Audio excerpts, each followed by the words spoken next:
Hey guys, welcome to SS Unitech, Susil this side, and this is continuation of Azure tutorial. So today we are going to see about the different ways to use the SQL on Azure. If you haven't watched last two videos of this video series, so I would strongly recommend to watch part 8 and part 9 of this video series. So where you can understand about the Azure SQL and Azure SQL databases, the basic concept of all those and how we can create and set up inside the Azure. So let's get started with this video. So as I have already explained you that we can use the Azure SQL in three different ways. The first, which is SQL Server on Azure VM. Second is the Azure SQL Managed Instance, and last is the Azure SQL databases. So as you can see, this is for the infrastructure as service and this is platform as service. So inside the platform as service, Azure SQL database, and inside the infrastructure as service, SQL Server on Azure VM. So this is for the best for lift and shift of workloads require 100% SQL Server compatibility as OS level access.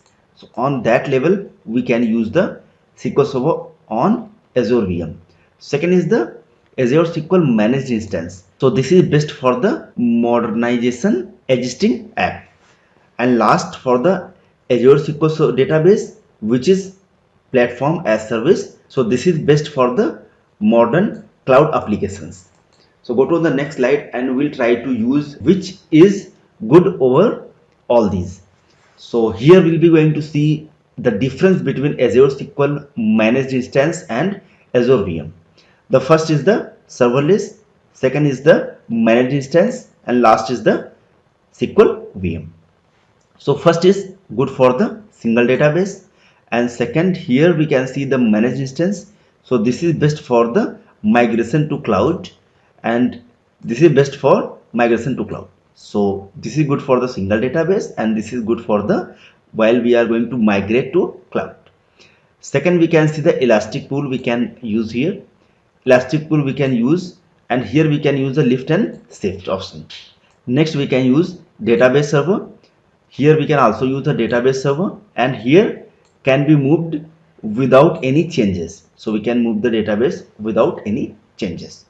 Next is the migration is hard for the serverless, and here migration is also hard for the managed instance, and here we can see can choose when start maintenance, patching, change and recovery model. Next we can see few SQL Server features are not available here in case of the serverless, and also in case of the managed instance few SQL Server features are not available, but here those are available inside the SQL VM. Here we can see the backup and patches are managed, so these can be managed here, and database up to 100 TB. So this will be the database size could be, and up to 99.995% accuracy in case of the serverless.